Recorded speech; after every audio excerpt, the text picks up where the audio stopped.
Uniform civil code को लेकर बिहार सरकार के वित्त मंत्री विजय चौधरी ने बड़ा बयान दिया है। चौधरी ने कहा है कि हमारी पार्टी या हमारी सरकार किसी भी हालत में यूनिफॉर्म सिविल कोड का समर्थन नहीं करेगी। उन्होंने कहा, जब 4 साल पहले ही लॉ कमीशन ने यह कह दिया था कि इसकी कोई आवश्यकता नहीं है। चुनाव से पहले भारतीय जनता पार्टी सांप्रदायिकता ध्रुवीकरण को तेज करने को लेकर इस तरह का काम कर रही है। विजय चौधरी ने कहा कि इससे किसी को क्या फायदा होगा, इससे किसी धर्म को कोई फायदा नहीं होने वाला। भारतीय जनता पार्टी और केंद्र सरकार की नियति है कि यह सांप्रदायिकता ध्रुवीकरण करे। उन्होंने कहा कि इसके समर्थन का सवाल ही पैदा नहीं होता। जीतनराम मांझी के द्वारा नीतीश कुमार के फिर एनडीए में जाने पर और तेजस्वी यादव को धोखा दिए जाने पर वित्त मंत्री विजय चौधरी ने कहा कि जब महागठबंधन में थे तब उन्होंने तेजस्वी यादव को यह सलाह क्यों नहीं दी थी।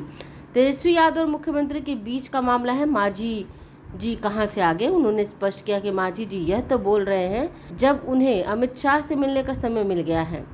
जवाहरलाल नेहरू मेमोरियल का नाम प्रधानमंत्री मेमोरियल किए जाने पर विजय चौधरी ने कहा कि यह तो किसी को भी बर्दाश्त नहीं होगा। उन्होंने कहा, जितनी भी पुरानी चीजें केंद्र सरकार सभी चीजों को बदल देगी या खत्म कर देगी। ब्यूरो रिपोर्ट, आंखें न्यूज़ 24। पर तो किसी भी संवेदनशील व्यक्ति की आपत्ति हो,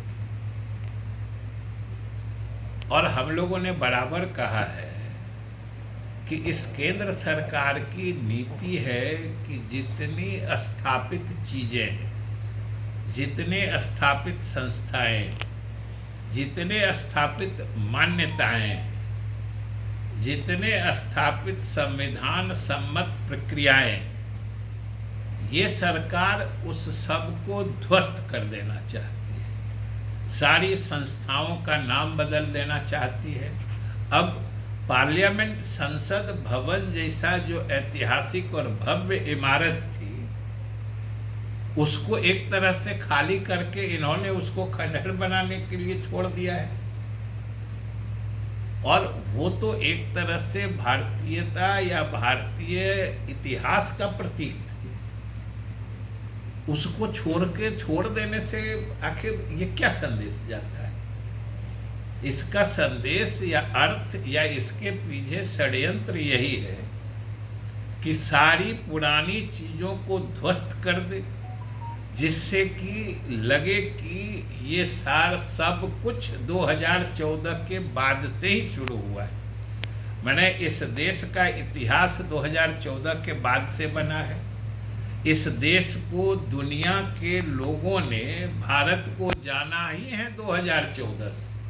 ये साजिश है, जबकि लोगों को देखना समझना चाहिए। आज कोई एक देश आपकी तारीफ करता है तो अपने से ही पीठ थपथपाने लगते हैं। और भारत आज से 5-6 दशक पहले 120 देशों की रहनुमाई कर चुका है, नेतृत्व कर चुका है। पूरे देश में गुटनिरपेक्ष आंदोलन, पूरे विश्व में गुटनिरपेक्ष आंदोलन की अगुवाई किया है भारत, जिसमें 120 देश शामिल थे। आज 2-3 देश की बात आ जाती है, अगर कहीं एक मत होने की बात आ जाए तो भारी प्रशंसा होती है। आज कोई खाना खिला देता है प्रधानमंत्री को कोई दूसरा राष्ट्राध्यक्ष, तो वो उपलब्धि बता दी जाती है। G20 की बैठक जो चक्रानुक्रम से होती है, रोटेशन से होती है, वो भारत का टर्न आया, भारत में हुआ, तो इसको बताया गया जैसे केंद्र सरकार की उपलब्धि है, भारत में हो रहा है G20 की बैठक। आज तक कितनी बैठकें उसकी हो चुकी है, लेकिन कोई नतीजा सामने नहीं आया है अभी तक। अब जब बात नीतीश कुमार और तेजस्वी जी के बीच का है, तो फिर उस समय मांझी जी क्यों परेशान हो रहे हैं? और वो तो साथ थे, तब तो उनको सलाह भी देते।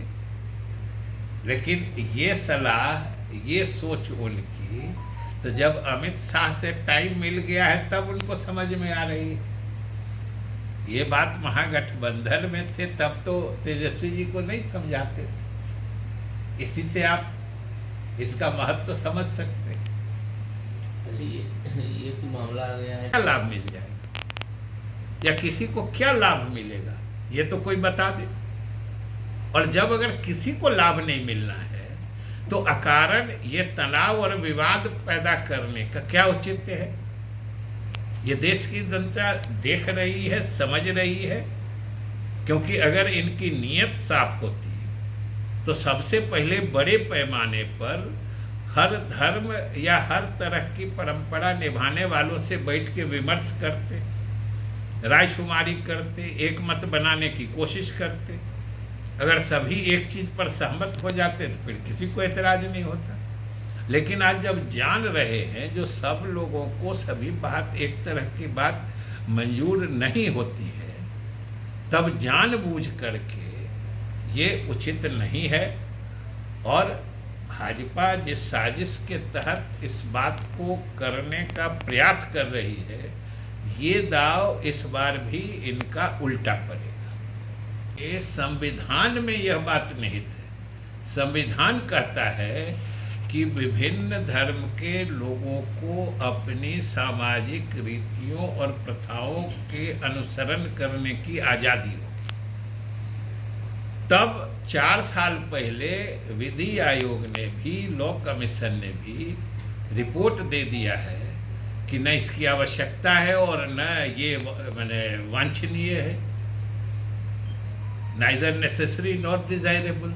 जब फिर 4 साल के बाद बिना किसी कारण के इस बात के लिए पूरे देश में फिर से राय मांगने की क्या आवश्यकता है?